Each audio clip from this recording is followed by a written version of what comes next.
Bismillahirrahmanirrahim. Assalamualaikum warahmatullahi wabarakatuh.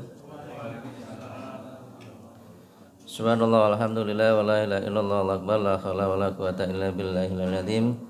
Asyhadu an la ilaha illallah wa la syarika la wa asyhadu anna Muhammadan abduhu wa rasuluhu la nabiyya ba'da. Allahumma shalli ala Muhammadin wa ala alihi wa sahbihi ajmain ma ba'd. Pertama-tama marilah kita panjatkan puji dan syukur kehadirat Allah Subhanahu wa taala atas segala limpahan rahmat dan karunia-Nya sehingga pada hari ini kita masih diberikan kesehatan, kemauan dan selalu berusaha untuk bisa melaksanakan apa yang diperintahkan oleh Allah Subhanahu wa taala. Salawat dan salam semoga senantiasa Allah curahkan kepada qudwah hasanah kita, tauladan kita Rasulullah Muhammad sallallahu alaihi wasallam, keluarganya, sahabatnya dan umat yang senantiasa istiqomah dalam melaksanakan dan membela sunnah-sunnah beliau. Mudah-mudahan kita termasuk yang diakui sebagai umat Rasulullah sallallahu alaihi wasallam. Ibu-ibu, bapak-bapak yang Allah muliakan, pada pagi hari ini tentu saya sangat berbahagia sekali bisa kembali hadir di hadapan bapak-bapak sekalian untuk sedikit sharing,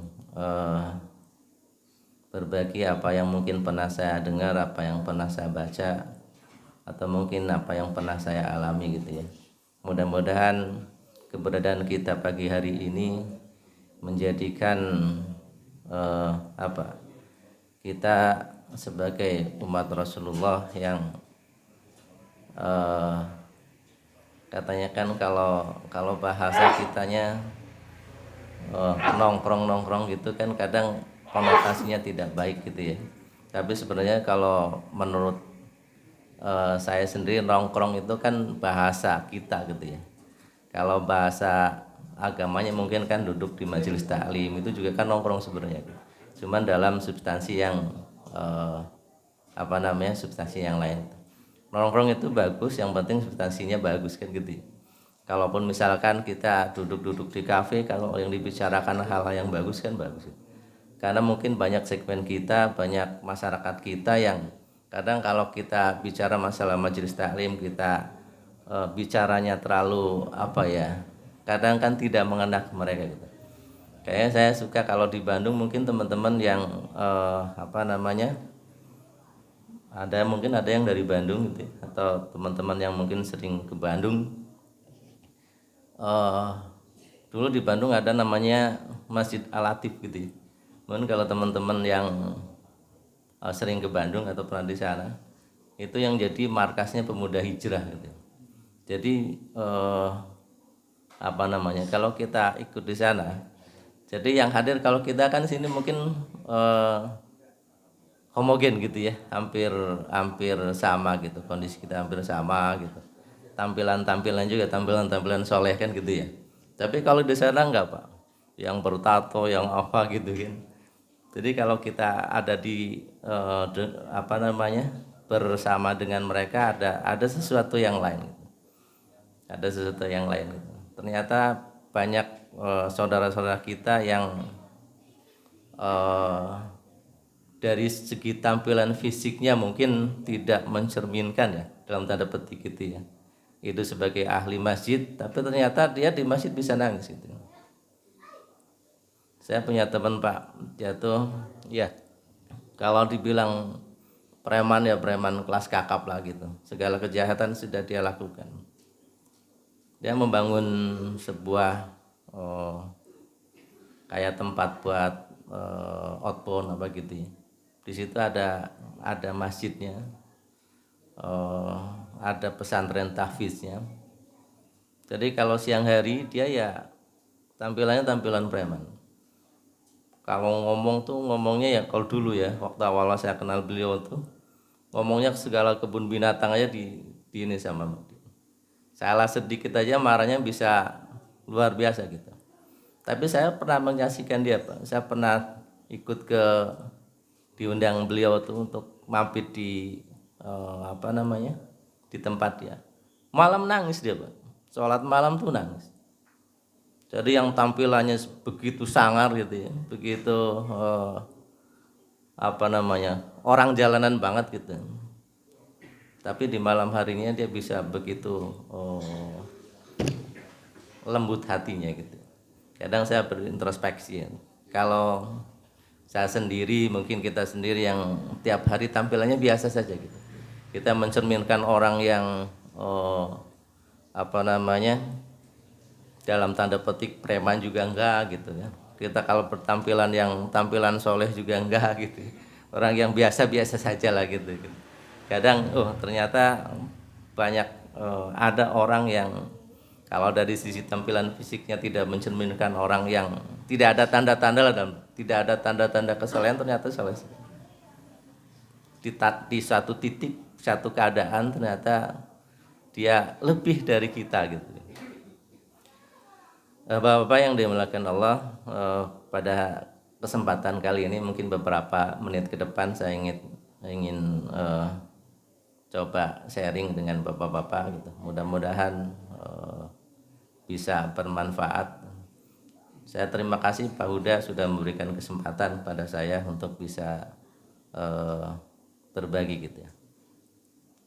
Dalam kesempatan hari ini saya ingin coba berbagi tentang, mungkin tepatnya bertanya sih sebenarnya ya. Bertanya pada bapak-bapak sekalian terkait masalah sabar, syukur, dan ikhlas itu. Suatu kata yang sangat mudah untuk diucapkan, tapi maknanya yang luar biasa dan sangat susah untuk diimplementasikan gitu ya. Tapi sebelumnya coba kita lihat apa yang lagi trending topik lah gitu ya, yang lagi hit di tengah-tengah kita, yaitu terkait dengan masalah pemilu gitu ya. Mungkin bapak-bapak udah ada yang nonton film ini. Saya pikir mungkin semua sudah nonton atau belum. Saya sempat nonton kemarin Pak, karena penasaran gitu kan, banyak sekali ini ya, banyak sekali. Pak Jelu udah nonton? Nanti Pak Jelu bisa cerita ya Pak Jelu. Jadi kalau yang saya tangkap gitu ya dari cerita itu, cerita yang Dirty Food ini, kalau itu benar terjadi memang luar biasa ya, luar biasa hancurnya gitu. Kalau benar terjadi gitu ya, tapi kan kita tidak bisa menghakimi itu benar atau tidak gitu ya. Tapi kalau dari apa yang kita lihat di film, kalau itu memang benar terjadi itu luar biasa. Apa itu mencerminkan bangsa ini, kita nggak tahu ya. Tapi kalau yang disampaikan di film bagaimana kalau bahasa ini apa, TSM ya, terstruktur, sistematis dan masif gitu. Dia memang benar-benar luar biasa. Segala sumber daya dikerahkan gitu ya. Tapi mudah-mudahan apa yang disampaikan di film itu hanya sekedar film gitu ya. Kalau itu menjadi kita memang luar biasanya.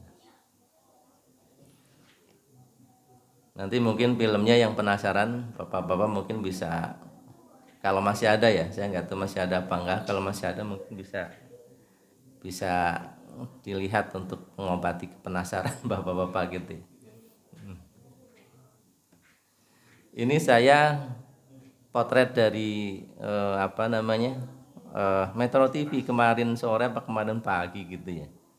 Ini yang ditampilkan di di layar kaca. Kita tidak tahu siapa yang akan menjadi pemimpin kita. Hanya kalau kata guru-guru kita, ustadz-ustadz kita kan, yang penting kita sudah melakukan, memilih yang terbaik yang kita menurut pemahaman kita kan gitu. Mungkin semua juga baik gitu ya, tapi pemahaman kita yang pemahaman kita yang berbeda gitu. Kenapa satu orang dan orang lain pilihannya bisa berbeda gitu? Ya mungkin pemahamannya berbeda, pengetahuannya berbeda, mungkin motifnya berbeda, bisa. Karena kalau motifnya sama, pengetahuannya sama gitu, Kalau agamanya kan kita sama gitu ya. Agama kita sama, Islam gitu kan. Kita sebagai seorang muslim. Mungkin guru kita juga sama gitu ya. Nasihat-nasihat yang kita juga sama. Tapi kalau pilihannya bisa beda. Kenapa bisa berbeda? Ya mungkin karena tingkat pemahaman kita yang berbeda. Tingkat keinginan kita untuk punya pemimpin yang berbeda gitu. Katanya kan bagaimana keadaan kalian, yaitu pemimpin kalian seperti itu kan. Ya siapapun yang akan menjadi pemimpin kita nanti gitu. Ini kan katanya belum selesai ya, baru perhitungan cepat. Siapapun yang menjadi pemimpin kita, yang mudah-mudahan itu akan membawa kita menjadi lebih baik.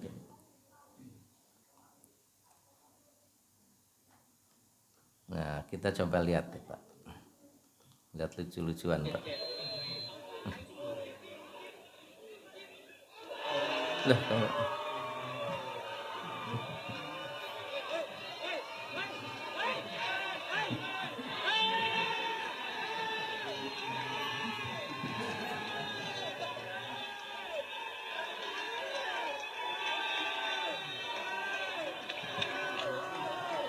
nah, terkadang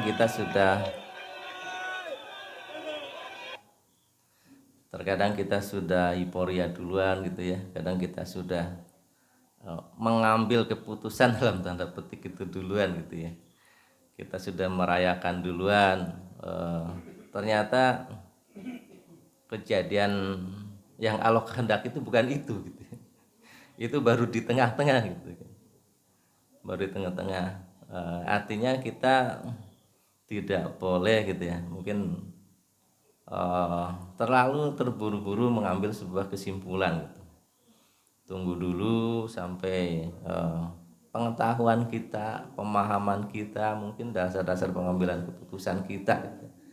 Perlu hukum-hukum kita baca dulu gitu, baru kita mengambil sebuah kesimpulan lah, mungkin kurang lebihnya gitu ya. Jangan kita baru mengetahui sepotong, tahu satu ayat lah, misalkan kita dengar dari siapa bilang ini haram itu halal kan gitu kan, bilang ini masuk surga ini masuk neraka kan, nggak gitu juga. Jadi harus mempunyai pemahaman, pengetahuan yang menyeluruh kan.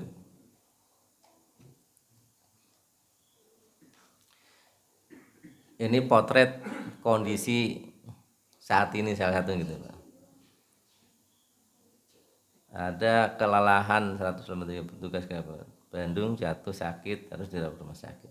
Ini kayaknya tahun lalu ya, pemilu yang tahun lalu juga sama kalau nggak salah ya, yang 2000 berapa? 19 berarti ya. Sama juga banyak yang meninggal. Ini kalau kita melihat kondisi yang seperti ini, kira-kira apa yang ada dalam benak kita? Apa kita harus bersabar, kita harus bersyukur, kita harus ikhlas dengan kondisi seperti ini? Tentu kita tidak tahu ya, ini kenapa gitu kan. Atau mungkin bisa jadi karena media gitu. Ya mungkin tiap hari juga orang meninggal kan ada gitu ya. Tiap hari orang meninggal ada yang muda, ada yang tua, ada yang anak-anak juga ada. Atau mungkin karena ini sedang rame gitu, jadi dikait-kaitkan atau di blow up gitu ya. Bisa jadi sebenarnya ini keadaan yang biasa-biasa saja gitu kan. Yang guru meninggal tiap hari juga mungkin ada. Yang ustadz meninggal juga mungkin tiap hari ada gitu ya. Yang orang pengangguran meninggal juga mungkin ada gitu. Sampai karena mungkin kondisinya lagi rame begini, jadi yang hal-hal seperti ini juga muncul gitu kan. Lagi-lagi tergantung bagaimana kita menyikapinya kan gitu. Bagaimana kita menyikapi suatu keadaan gitu. Ini juga Pak, ini malah sampai meninggal katanya. 27 anggota KPPS meninggal dunia berkaitan dengan jantung gitu. Ya kan, meninggal juga banyak juga yang meninggal. Yang tiba-tiba meninggal juga ada. Teman saya Pak belum lama ini, mungkin 2 bulan yang lalu lah, lagi lari Pak, meninggal. Jadi pagi-pagi kebetulan dia tugas di Kalimantan di Pontianak itu, pulang hari Sabtu, Jumat sore pulang ke rumah, hari Sabtu pagi lari jogging kayak kita lagi nih. Betul mirip benar kayak kita kondisinya tuh. Di kompleknya ada musola, ada masjid sana, masjid besar, ada kegiatan tuh. Lari pagi gitu, ada istrinya di masjid kayak gini nyiapin konsumsi gitu, dikasih minum teh manis atau apa gitu sama snack, meninggal Pak. Itu nggak sakit nggak apa gitu kan, meninggal. Tapi karena itu dalam tanda petik tidak ada hubungannya dengan situasi kondisi masyarakat apa gitu. Mungkin kalau kondisinya lagi rame kayak gini terus dia menjadi apa, petugas KPPS atau apalah gitu, mungkin akan dikait-kaitkan dengan hal-hal yang lain mungkin gitu ya. Tapi ya karena itu biasa, sebenarnya itu ya biasa, itu rencana Allah seperti itu kan gitu kan. Karena meninggal kan nggak harus sakit, meninggal nggak harus tua gitu kan. Muda juga boleh meninggal gitu ya. Nah ini yang agak lain lagi Pak. Jadi kalau yang dulu-dulu juga pernah ya kita lihat itu. Jadi dulu banyak ada yang katanya gagal nyalek jadi stres gitu kan. Itu kenapa? Kalau kalau menurut pemahaman kita kira-kira kenapa? Orang misalkan gitu, kalau yang bener gitu ya, nyalek nggak jadi terus stres masuk rumah sakit, kira-kira kenapa? Mikirin utang gitu ya, mungkin bisa jadi gitu. Mestinya ya kalau kalau kita gitu kan harus, kalau kita harus mau melakukan sesuatu kan harus dipertimbangkan matang-matang kan gitu ya. Kita siapkan mentalnya, kita siapkan fisik, kita siapkan sumber dayanya gitu kan. Kalau misalkan eh, nanti terjadi apa-apa kan kita sudah siapkan gitu. Ya kalau tidak dipersiapkan ya jadinya akan seperti ini gitu. Persiapan eh, dengan modal keyakinan dia akan menang, akan jadi misalkan, nanti ketika jadi dia bisa membayar hutang-hutangnya gitu baca nggak, bayar hutang-hutangnya atau bahkan mungkin bisa membayar janji-janjinya gitu kan, ternyata nggak jadi, bisa jadi stres. Atau mungkin kalau kayak kita misalkan ya, kita ingin apa, kita di bayangan kita gitu, oh, anak kita akan sekolah di mana gitu, ternyata nggak bisa gitu. Itu kalau kita tidak kuat-kuat juga mungkin bisa stres gitu ya. Atau kita sendiri misalkan di pekerjaan kita gitu, atau dalam misalkan kita ingin menduduki posisi tertentu gitu, ternyata banyak saingan, nggak hanya kita sendiri, bisa jadi kita akan stres ketika kita tidak punya dasar yang kuat kan gitu. Dasar yang kuat itu apa? Kalau menurut saya yang paling kuat ya keimanan itu. Kalau kita kuat iman gitu kan, kuat mental, spiritual gitu kan. Kan segala sesuatu tidak yang terjadi di bumi ini kecuali atas kehendak Allah kan gitu. Bahkan daun jatuh pun ya itu atas kehendak Allah gitu kan. Tidak ada satu pun. Betul Ustaz ya? Bahkan kita menggerakkan jari kita juga hakikatnya Allah yang menggerakkan gitu. Nah, kalau kita apa namanya, memahami itu gitu, apapun yang terjadi di dalam diri kita, terhadap diri kita, di lingkungan kita, semua ya kehendak Allah. Ibaratnya kita tiada daya tiada upaya, kita kan hanya apa namanya, berikhtiar gitu. Semua hasilnya Allah. Ketika kita belajar, kita tidak diwajibkan untuk pintar kan. Yang kita disuruh kita kan untuk belajar.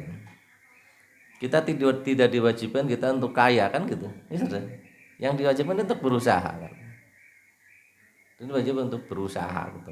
Semuanya kehendak Allah. Yang penting kita sudah melalui prosesnya, yang dilihat kan prosesnya gitu. Kayak yang berjihad gitu kan. prosesnya gitu kan,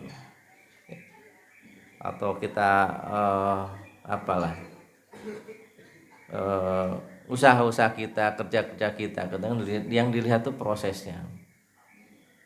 Kalau prosesnya baik, hasilnya insya Allah kan hasilnya baik. Katanya kan hasilnya apa namanya itu tidak mengkhianati upaya gitu ya, tidak mengkhianati proses itu katanya. Hasil tidak mengkhianati proses gitu ya katanya. Hasil tidak mengkhianati usaha kita lah gitu.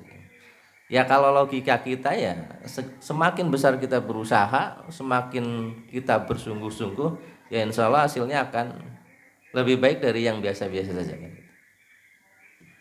Walaupun ya hakikatnya semua karena Allah gitu. Nah ini juga Pak, utang luar negeri kita kembali naik tembus jadi 6.348 triliun di kuartal 4 2023. Menurut Bapak gimana dengan kondisi yang seperti ini? Apa kita harus bersabar? Apa kita harus bersyukur karena masih banyak negara yang percaya sama kita? Atau kita harus ikhlas gitu? Sebenarnya kalau dibandingin sama orang yang terkaya di dunia, cuman berapa orang aja itu bisa melunasi utang kita sebenarnya. Sekian ribu triliun tuh nggak terlalu banyak sih sebenarnya kalau dibandingkan yang lebih banyak dari ini gitu kan. Karena banyak sedikit karena ada pembandingnya kan gitu. Mungkin kita nggak tahu ya bagaimana sih proses penyusunan APBN kita atau pengelolaan anggaran kita seperti apa gitu. Walaupun sekarang kan APBN dipublish ya, mungkin bapak-bapak yang penasaran pingin tahu posturnya APBN kita seperti apa, sebenarnya ada sih dipublish gitu ya. Jadi ini kegiatan ini buat apa, kegiatan ini buat apa, anggaran ini buat apa gitu, sebenarnya ada. Misalkan dari Kementerian Keuangan, dari PKF itu sering hampir tiap bulan mengeluarkan rilis terkait APBN kita itu. Mungkin bapak-bapak kalau yang ingin mencermati kondisi keuangan kita tuh bisa sih, tapi secara umum gitu. Jadi kenapa kita mesti utang gitu kan? Apa karena tidak punya sumber daya lain gitu kan? Atau karena kurang kreativitas dalam menciptakan sumber uang? Jadi sumber uang yang paling gampang sebenarnya kalau di dalam tata kelola negara ya dari pajak, Mbak.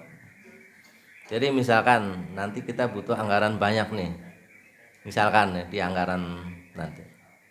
Jadi yang kemungkinan besar untuk mendapatkan, karena kan anggaran kita kurang, APBN kita kan defisit ya. Jadi kalau kemarin tuh walaupun pendapatan dari sisi pajak tercapai sesuai dengan target, tapi secara keseluruhan anggaran kita tuh defisit kan. Anggaran APBN kita defisit. Jadi kalau misalkan hal yang paling gampang untuk menambah anggaran ya dengan menaikkan pajak gitu ya. Yang menaikkan pajak atau untuk keseimbangan anggaran nanti biasanya sih dengan mengotak-atik subsidi kan gitu. Jadi misalkan nanti ada program A yang menjadi janji-janji para pemimpin kita, anggarannya nggak ada, bisa jadi subsidinya dikurangi, jadi anggarannya dialihkan ke situ kan. Atau nanti dari pajak, karena kalau dari selain itu ya dari mana? Dari utang kan itu. Pajak, pengalihan subsidi sama utang paling biasanya kan itu. Makanya kan nanti ada wacana untuk plastik nanti kena pajak cukai gitu ya. Karbon juga nanti mungkin ada peluang juga kena pajak cukai gitu. Kan mungkin kalau kita zaman dulu ada namanya ordonansi yang zaman Belanda itu kan, peraturan zaman Belanda Gula juga dulu kenapa aja? Karena pada ordonansi gula itu ya. Dulu undang-undang Belanda itu pakainya itu. Bisa jadi kalau ke depan kita nggak punya uang, anggaran kita kurang, bisa jadi itu arahnya ke sana gitu kan. Ya kayak kemarin kan sudah PPN, yang teman-teman yang di usaha mungkin tahu PPN sudah naik ya 10% dari 11% gitu kan. Nah, itu hal-hal yang paling gampang kalau bagi negara untuk mendapatkan menambah anggaran ya dari pajak. Nah, kita lucu-lucuan aja. Ternyata Saya pengen seperti Korea Selatan, bisa menjajah negara lain dengan seni dan budayanya. Katanya itu pemasukannya dari seni budaya itu hampir double digit buat APBN negaranya. Sedangkan kita kan lebih luas dari Korea Selatan dan lebih beragam suku-sukunya. Suku Sunda, suku Jawa, suku Riti, suku Cadang, hampir semua ada di Indonesia. Masa kita nggak bisa? Oke, jadi nanti mau dipanggil siapa nih? Uhuy atau Senator Komeng? Dipanggil apa aja bebas saja, jangan dipanggil KPK. Dalam hitungan sementara unggul. Bisa diceritakan seperti apa? Apakah ini menjadi harapan yang terpenuhi menurut Anda? Saya tidak pernah berpikir harapan, Mbak. Yang saya pikir juara 1. Kalau harapan kan nanti juara 4.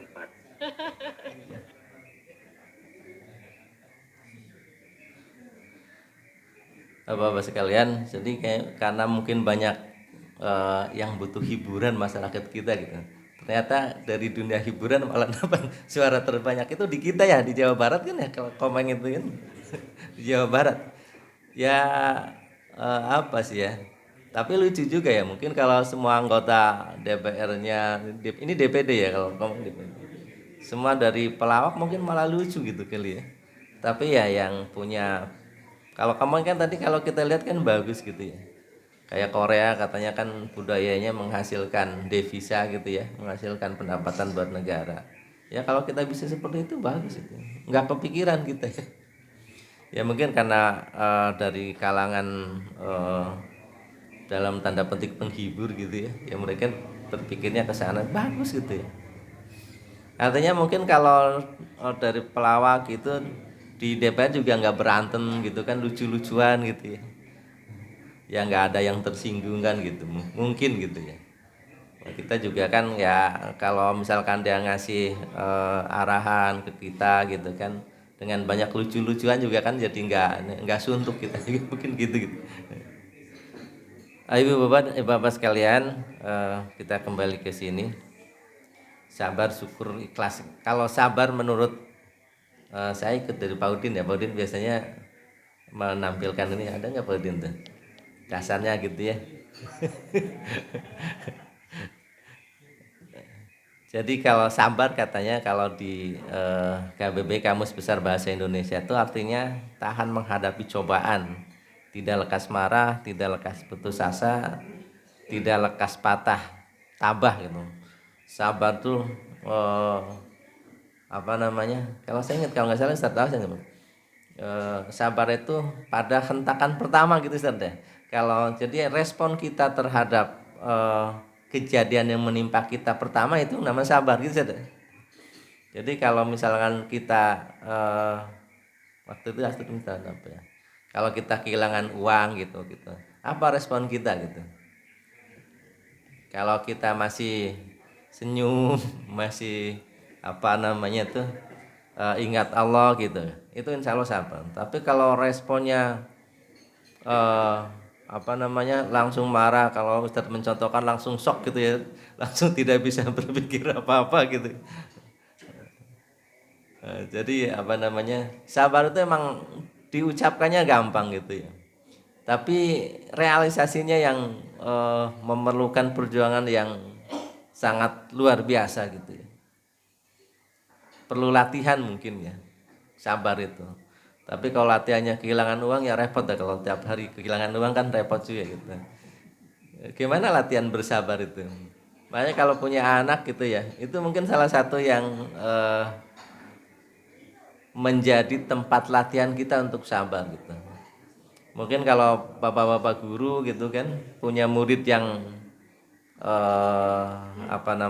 yang super gitu kan, itu juga menjadi salah satu ajang untuk latihan bersabar. Pak Ustadz punya jamaah yang aneh juga itu mungkin salah satu sarana untuk kita bersabar. Sebenarnya apapun kejadian yang menimpa kita itu bisa kita jadikan sebagai latihan, sebagai ajang untuk bersabar gitu, untuk tabah gitu. Kalau syukur menurut KBBI artinya adalah rasa terima kasih kepada Allah. Jadi ketika apapun bisa jadikan kita untuk bersyukur atau tidak gitu. Kadang-kadang kejadian apapun yang menimpa kita bisa. Saya ingat cerita Agim dulu. Agim kan dulu teknik ini kan dari Pangandaran itu ya, dia bapaknya juga punya pesantren di sana. Saya ingat cerita beliau tuh. Jadi pas beliau ke sana tuh dia punya kamera dulu, kamera yang bagus tuh. Harganya mahal, mana-mana dibawa-bawa katanya.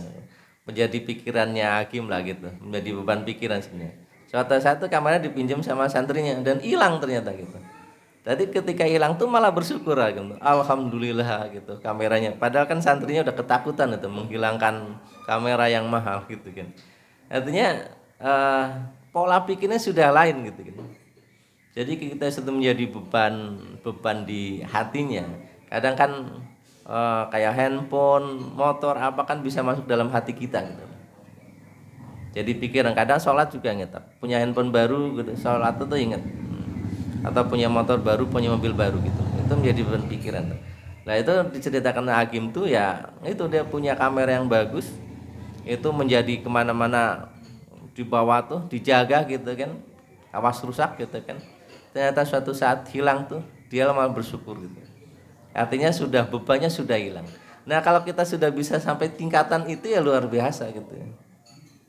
Kalau saya sendirilah, saya yakin nggak begitu. Kalau saya ya punya sesuatu yang berharga hilang kayaknya sabar pun mungkin enggak gitu ya. Apalagi bersyukur kan gitu. Ikhlas menurut KBBI adalah bersih hati, tulus hati gitu. Bersih dari pikiran-pikiran yang tidak baik, bersih dari bersuudzon gitu ya, bersih dari ya sesuai dengan musola kita ya, al-ikhlas, orangnya ikhlas. Ikhlas tuh gampang diucapkan juga, tapi susah untuk dilaksanakan. Mukhlisin gitu, orang-orang yang belajar untuk ikhlas itu ya sudah. Ada mukhlisin, ada mukhlasin gitu ya. Mukhlisin. Kalau mukhlis gitu, saya dulu pernah punya teman namanya mukhlis juga tuh. Pernah punya teman namanya mukhlis. Ada kejadian dulu, kami kan suka jalan-jalan ke gunung, kayak Gunung Salak, Gunung Pangrango. Teman satu hilang Pak di Gunung Gede Pangrango, ingat saya tuh hilang seminggu. Jadi padahal nggak lama, mungkin teman-teman yang suka naik gunung tuh, itu nggak lama Pak. Jadi dia jalan berdua, bertiga tuh, yang lain sudah turun ke bawah gitu. Bertiga masih di atas turun, dan si mukhlisin itu tali sepatunya lepas itu. Ditungguin nggak? Kata yang berdua tuh, nggak lah, saya cuman lewat sebentar, hilang Pak, nggak kesusul. Nggak susul, padahal cuma nalin sepatu, temannya jalan ke depan tuh hilang. Sampai ke bawah dikiranya kan dia mungkin lewat jalan lainnya, sampai ke bawah nggak ada, nggak ketemu. Sampai besoknya ternyata nggak ada. Kita cari-cari bantuan dari SAR gitu kan. Ternyata harus ada dana operasional gitu. Kita kan dulu masih sekolah gitu kan, dana operasional nggak ada gitu. Untung dulu ada teman-teman kepanduan dari PKS di Kota Bogor dulu. Jadi mereka menggerakkan orang itu setelah 3-4 hari Pak. Hampir seminggu 4 hari lah. Dia cerita dia udah nyusuri, tekniknya udah bener, nyusurin sungai gitu kan. Ternyata nyusuri sungai nyampainya bukan ke bawah, tapi malah di sumber mata air di atas air terjun gitu kan. Baik lagi nyampe malam udah tidur. Tidurnya kan tekniknya jangan deket-deket air ya kalau di itu. Udah tidur gitu kan. Hari kedua dia masih bisa jalan, hari ketiga sudah mulai nggak bisa jalan tuh, hari keempat tuh di malam kelima kalau nggak salah tuh dia ke bawah nyari air untuk minum dan sudah nggak bisa naik lagi Pak. Jadi dia terkapar di batu pas malam keempat atau malam kelima gitu. Kita masih nyari itu, teman-teman masih nyari. Akhirnya ketemu di malam kelima tuh dia sudah terkapar di atas batu. Untung nggak ada air kandang gitu ya, banjir bandang gitu. Ya ternyata kita masih bisa bertahan di hutan tuh 5 hari tuh masih bisa bertahan dengan kemampuan kita yang seadanya itu. Mungkin kalau kayak tentara apa gitu yang dilatih dengan ini ya mungkin karena sebenarnya banyak makanan Pak kayak tapi daun-daunan, buah-buahan. Kalau kita tahu ya, kalau kita tahu mana yang bisa dimakan, mana yang nggak bisa dimakan. Mukhlis. Kalau mukhlas kan katanya orang yang diberikan anugerah keikhlasan oleh Allah. Kalau mukhlis itu yang masih belajar, mungkin kayak kita tuh orang-orang yang masih belajar untuk bisa ikhlas gitu ya. Ada 4 kondisi sabar kalau menurut Imam Ghazali. Sabar yang pertama sabar dalam ibadah dan ketaatan. Jadi ya kayak kita harus bangun malam gitu kan. Nggak usah sholat malam lah, misalkan subuh aja gitu. Tidak semua orang kita bisa sabar untuk bisa melaksanakan sholat subuh kan. Untuk bisa hadir di di masjid, di mushola untuk bisa melaksanakan sholat subuh berjamaah gitu. Itu perlu kesabaran gitu. Kalau kita sabar, kita tidak punya keinginan yang kuat, nggak akan. Ya kayak kita kayak gini kan, kita duduk-duduk di majelis ini gitu. Kita harus butuh kesabaran, butuh kemauan gitu kan. Kalau nggak sabar ya ngapain juga kan pagi-pagi kita harus duduk-duduk di musola kan gitu. Belum tentu juga apa yang disampaikan sesuai apa yang kita harapkan kan gitu. Yang kedua adalah sabar dari berbuat maksiat. Yang ya kadang kalau kita punya, apalagi kita punya selera gitu ya, punya selera misalkan lah contoh minuman keras misalkan gitu. Kadang-kadang kan mungkin kita kalau gaul dengan teman-teman yang suka minum apa gitu kan, misalkan ini sebagai contoh aja gitu. Kalau kita tidak punya kesabaran dalam diri kita gitu, kita punya agar kita tidak terjerumus dengan seperti teman-teman yang lain misalkan gitu kan. Kita harus ada yang membentengi diri kita. Perlu kesabaran untuk bisa terhindar dari hal-hal. Kemudian kebiasaan-kebiasaan yang lain juga. Yang ketiga, sabar dari hal-hal yang tidak berguna dan berlebihan di dunia. Ya hal-hal yang tidak berguna ya banyaklah mungkin ya.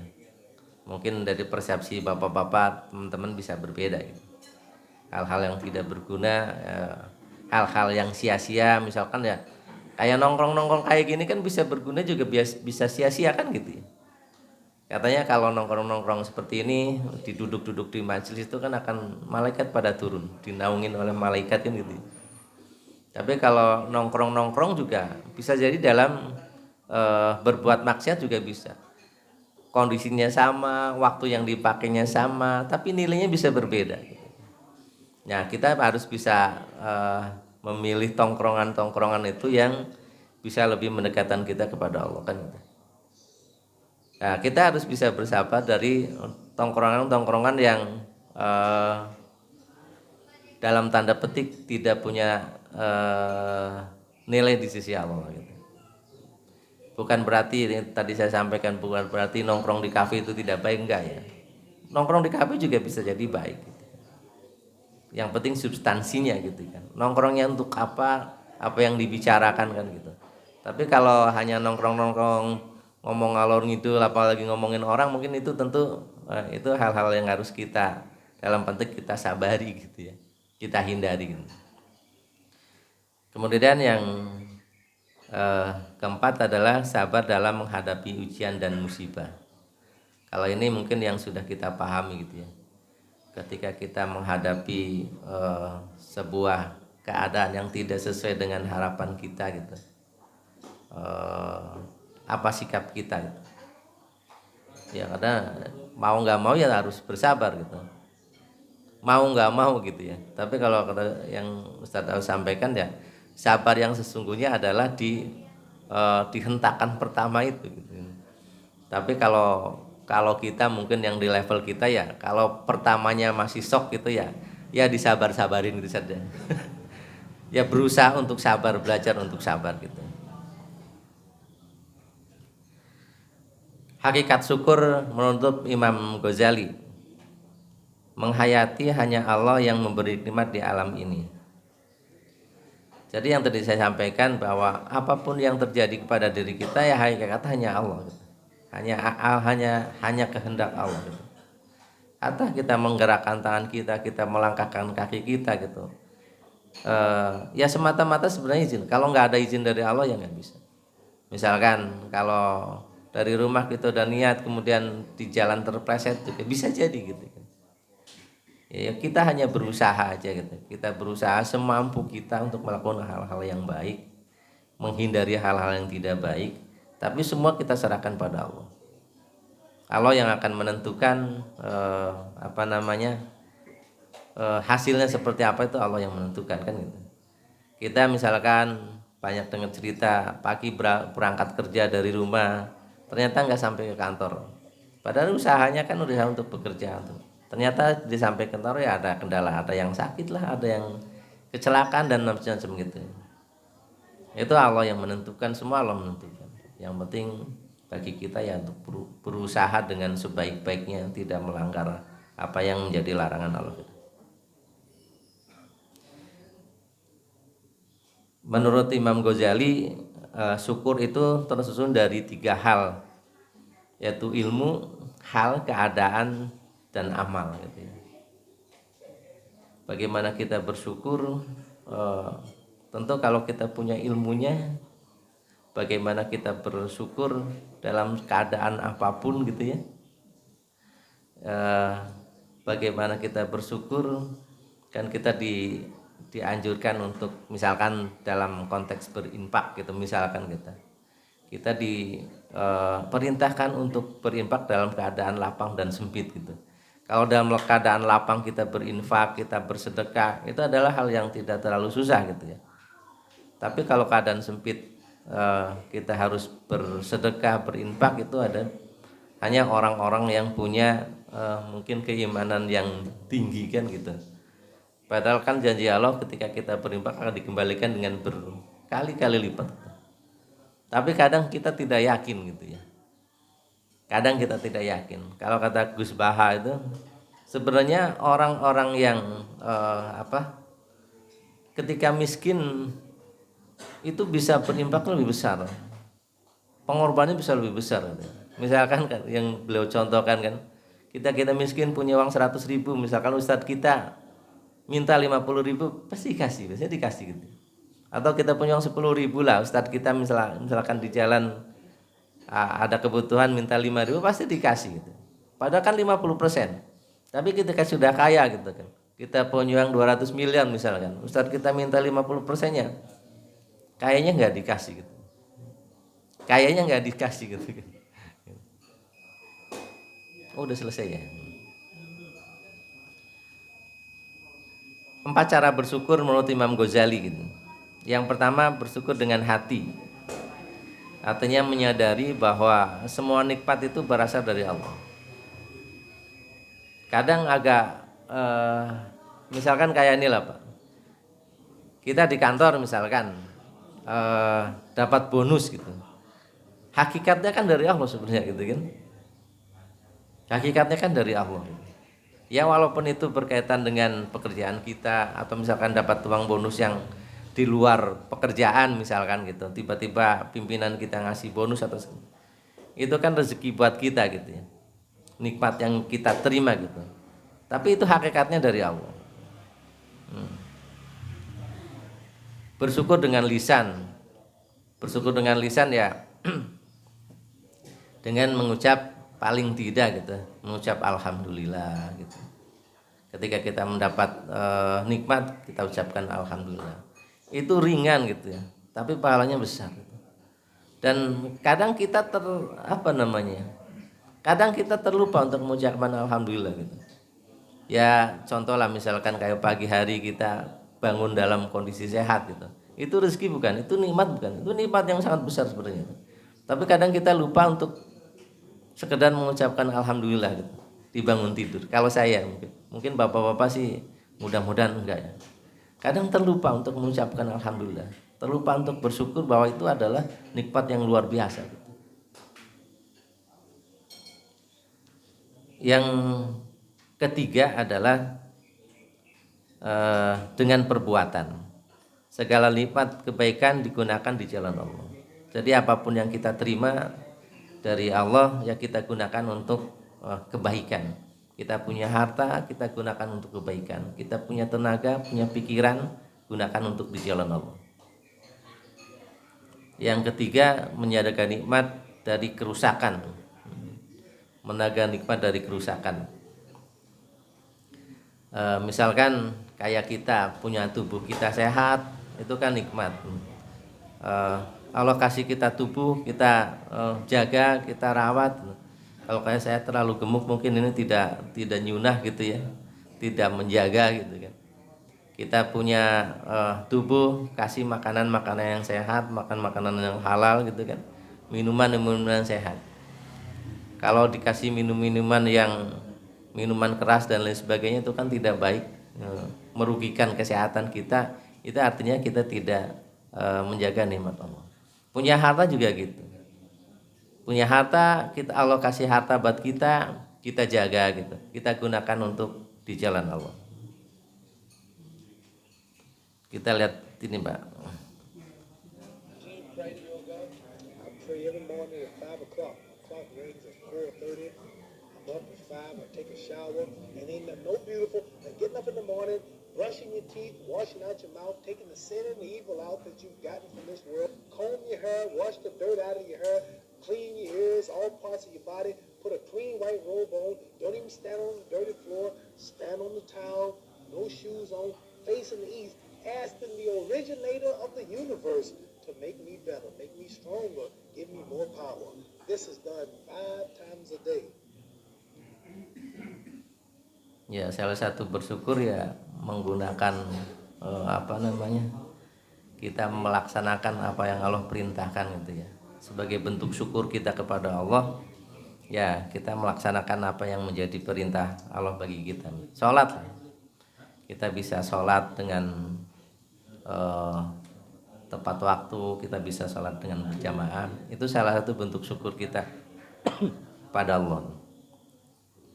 Ikhlas, menurut Imam Ghazali, melakukan segala sesuatu dengan niat untuk mendekatkan diri kepada Allah dari segala bentuk ketidakmurnian selain kepada Allah. Ikhlas katanya gitu ya. Jadi mendekatkan diri kepada Allah dari segala bentuk ketidakmurnian. Apa ya kalau bahasa ininya apa ya? Nanti mungkin Ustaz Taus nanti bisa dibahas dari sisi yang lebih dalam lagi tentang ikhlas gitu ya.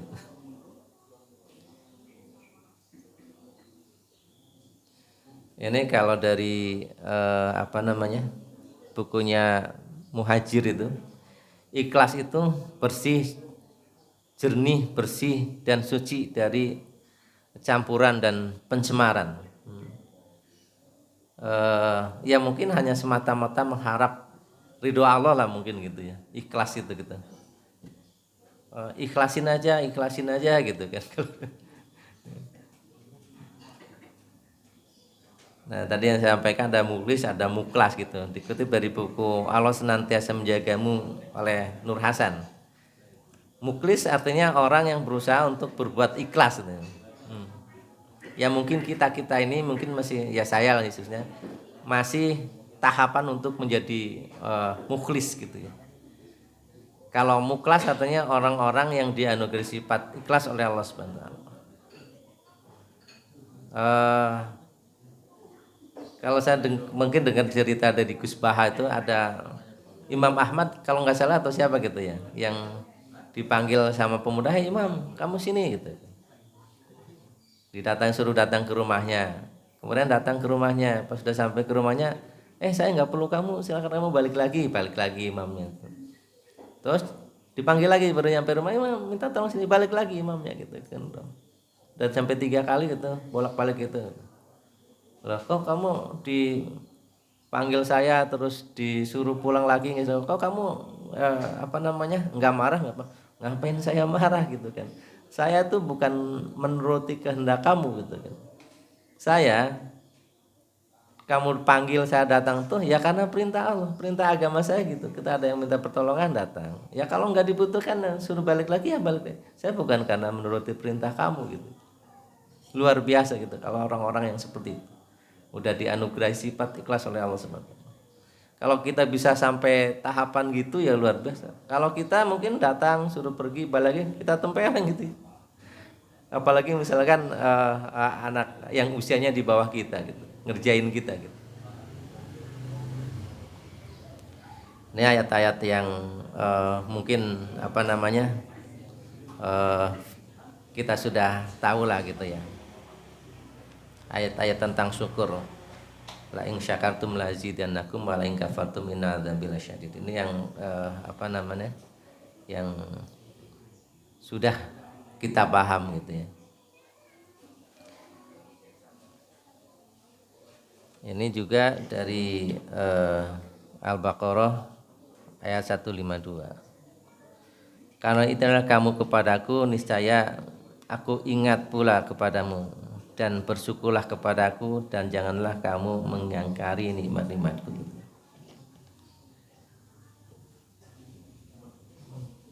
Siapa yang tidak berterima kasih kepada manusia, berarti tidak bersyukur kepada Allah. Malam yashkurin nas lam yashkurillah. Siapa yang tidak berterima kasih kepada manusia, berarti tidak bersyukur kepada Allah. Ini tentang sabar. Ya ayyuhalladzina amanu ista'inu bis-sabri was-shalah innallaha ma'as-sabirin. Sungguhnya Allah bersama orang-orang yang sabar. Innallaha ma'as-sabirin. Sungguhnya Allah bersama orang-orang sabar. Ini hadis tentang ikhlas. Mungkin itu Pak yang bisa saya sampaikan. Mudah-mudahan ada manfaatnya. Mohon maaf kalau ada kata-kata yang tidak berkenan. Billahi hidayah wa taufik. Assalamualaikum warahmatullahi wabarakatuh.